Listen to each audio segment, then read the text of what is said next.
The Cars series may just be the most divisive to come out of Pixar, with it having many defenders and detractors alike. But one thing that most people can seem to agree on is that the original Cars movie is actually pretty good, or at least not all that bad for those who are more critical. Because while it may not be up to Pixar's highest standards, it still has plenty of heart and a valuable lesson to teach about how winning isn't everything, and that sometimes by trying too hard to win, you actually end up losing. But as I just noted, that doesn't mean people don't have issues with it, up to and including the fact that some think it would have been better had Lightning McQueen not given up his chance to win the race at the end of the film.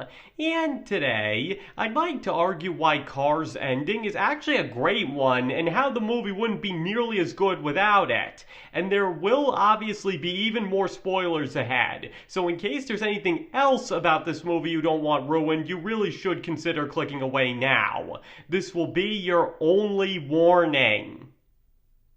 Okay, so Pixar is no stranger to having issues with some of their movies' endings, as I explained in another video, which you can find a link in the description too. But that trend started in the late 2010s. By the time Cars was released in 2006, Pixar still had their endings down to a science, and this film is no exception. Frankly, the ending is what makes the movie, as I even argued in my video comparing the Cars movies, which you can also find a link in the description too. Because as I went over in the aforementioned video, the two biggest problems concerning the first Cars movie is that it's a little cliche by Pixar standards, with an outsider learning to live life in the slow lane after having to spend time with wholesome locals, as well as that the movie would have arguably worked better if the main characters had been humans instead of cars. Now don't get me wrong here, I know that the characters being living cars was the whole selling point behind the movie and that a lot of love and care was put into the concept, but as other people have explained much better than I ever could,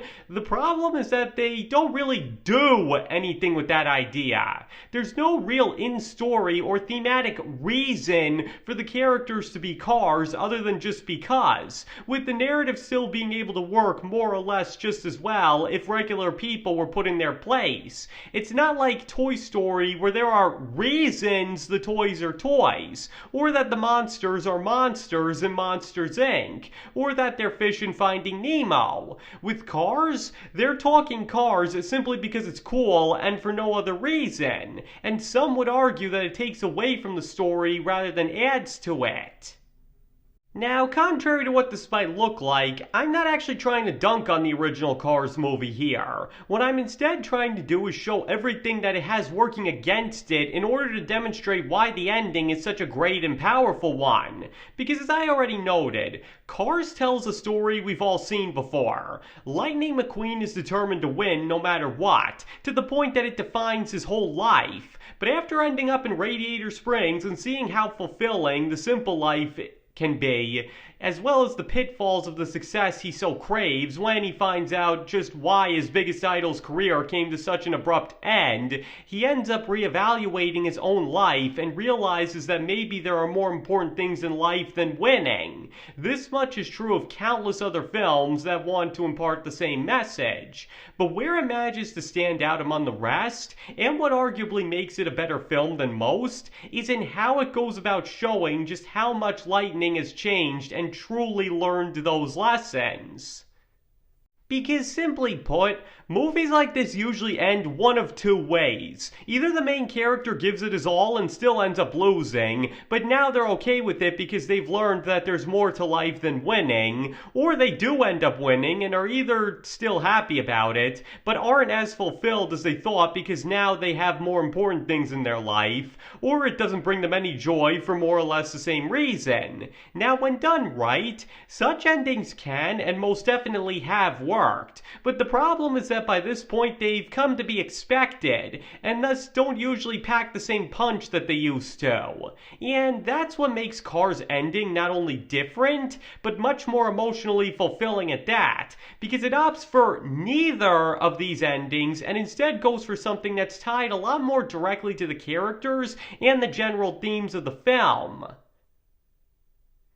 Because just to reiterate, we see throughout the first act just how obsessed Lightning McQueen is with becoming the youngest racer ever to win a Piston Cup, and how self-absorbed he really is in achieving that goal. And we also see that one of the first things that really starts to rattle him and cause him to change is when he learns why Doc Hudson stopped racing. Because simply put, the Hudson Hornet, one of the greatest racers to have ever lived, was in a terrible crash, and after getting put back together and was ready to get back on the track, he was simply told that he was old news and his sponsors went on to the next rookie in line, making for an extremely disappointing and disrespectful end to such a wonderful racer's career. Which only goes to show not only how empty winning really is, but also how sports legends are often treated when they show vulnerability. And furthermore, he also makes it clear to Lightning that he came to Radiator Springs because there's nothing phony about the townspeople, and their happiness is what really makes life worth living, because they don't hesitate to give it to others without a thought for themselves in turn. And all of these lessons are perfectly brought to fruition at the climax, because rather than having victory snatched from him at the last second, or managing to win but no longer feeling fulfilled by it, Lightning is all but guaranteed to win when Strip the King Weathers, another racing legend at the end of his career, is sideswiped by Chick Hicks and has a terrible crash. And in that moment, Lightning suddenly sees what happened to Doc Hudson about to happen all over again. A racing legend who deserves to go out with all the fanfare and respect he deserves is about to be swept aside and pitied at best and ridiculed at worst for ending his career on such a terrible note. So rather than win the race and break the record that was his one and only goal throughout the film, he instead forfeits the race to Chick Hicks, a man he hated, mind you, and goes back to push the King over the finish line so that he can finish his final race and end his career with dignity. And this selfless display of sportsmanship and respect quickly rubs off on everybody else as well, ensuring that the King's send-off will be a much better one than what Doc Hudson had gotten years before. And in the process, Lightning may have lost the race, but he gained something a lot more important in its place, which Chick Hicks ends up learning the hard way. The point here is, by willingly forfeiting the race in order to show respect to a fellow racer, it reinforces just how much Lightning has grown and is willing to actually apply the valuable lessons he had learned, especially because he doesn't do it with the thought that he can gain something from it, but only because he doesn't want the King to suffer the same fate as Doc, thereby making his actions totally selfless, in contrast to earlier when he admitted with his silence that he had never thought of anybody but himself since he became a professional racer. But ironically, by doing that very thing, he also gets to prove exactly what he said to Doc, that he isn't like the rest of them, and manages to not only earn everybody's respect, but maybe even teach them a little lesson about the importance of respect and honoring fellow racers and legends. As I said before, say whatever you want about the rest of the film, but the ending is nothing short of exceptional in how flawlessly it wraps up everything in an emotionally heartfelt way that only Pixar could manage. Though some have argued that the ending would have been better had Lightning crossed the finish line first and then went back and pushed the King over the finish line. But anybody who genuinely believes that is completely missing the point of the ending. Because had Lightning done that, it still would have shown that he was a better person than at the beginning, most definitely. But it wouldn't have anywhere near the emotional impact that it does by him giving up the chance to win. Because once again, the only thing that had previously mattered to him was winning that cup, but by selflessly giving up that chance so that the King won't suffer the same fate as Doc, it not only reinforces that he's learned to think about others, but also shows that he's learned the extremely valuable lesson that people are more important than winning. And if he had crossed that finish line first, That simply wouldn't be the case, because he not only would have prioritized winning over the respect the king deserved, but he also would have still been afforded the glory, honors, and attention that would come with winning.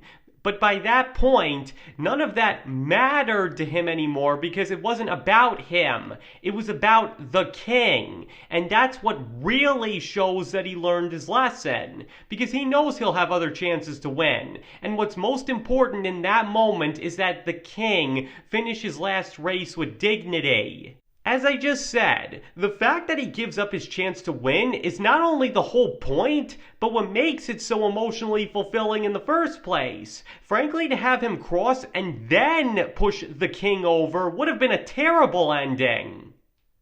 Because even if the audience would know otherwise, to all the cars watching, Lightning would end up just looking like a good sport who decided to share his moment of glory with a crashed fellow racer. And that doesn't say nearly as much as him deliberately giving up his chance to win to ensure that a racing legend ends his final race with everything he deserves. In other words, if Lightning had finished the race first, the moment would have been about him. By forfeiting his chance at victory and pushing the king over the finish line, he makes it about the legend, because that's what's ultimately more important, as well as shows just how much he's learned by being willing to put the needs of somebody else before his own. And not to mention, there's also how his letting Chick Hicks win also sends an important message that the movie wouldn't be able to had Lightning won.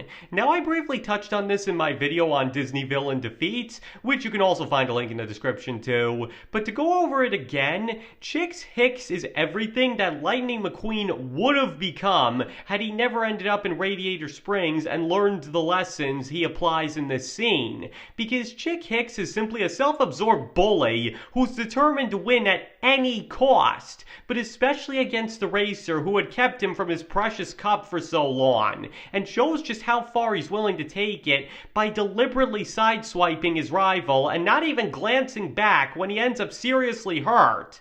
But while he gets what he always wanted as a result, everybody has lost their respect for him, both because he cheated and Lightning demonstrated what the game is really all about, causing his fans to see him for who he really is and shun him.